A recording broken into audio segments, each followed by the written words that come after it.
I mean, they were already active in, social justice, civil rights movements in that area, but, they were all golfers, and they were tired of going to this place, Noco Park, that, smelled bad because of where it was. And I'm sure they were proud of it, but they were like, no, we want more, right? We are paying for this place, Gillespie Golf Course, but we do not have access to it.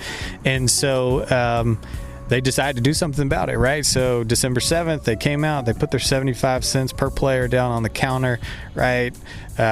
Which was tough in itself. And then they went out on the golf course, they played, they were harassed by the head pro out on the course. They came back later that night, they were arrested. 6 of us, one Wednesday afternoon, I was off. And we decided we were going out there and play. So we went out there and played. And they arrested us for trespassing. We put our money down, and they had the black policemen to come by that night and take us to jail. We were found guilty in city court.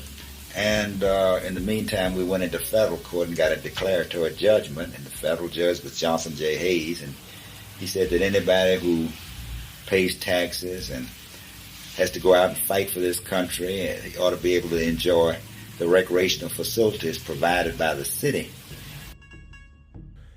Back then, the game had a fragile relationship with black golfers around the country. It's a relationship that's still healing years later. But the impact of Doc Simpkins and his crew is still visible to those who step foot on Gillespie to this day. My name is Tyler Thomas. I'm a first-year intern. I go to Winston State University. I would say that this golf course represents a culmination of a goal that those 6 had in mind of what they wanted this golf course to look like, and it's definitely here now. It's arrived. The vision is definitely it's came to fruition. So I would say that this golf course is just a representation of that story, a representation of trials and tribulations as African Americans in this country, and it means a lot to be able to be an intern, being here, and pay homage to those who paved the way for me. And I'm also paving the way for those who are younger than me, who aren't a part of the game. This internship allows us to be the first impression of the game of golf to kids who are, from all over in different types of neighborhoods.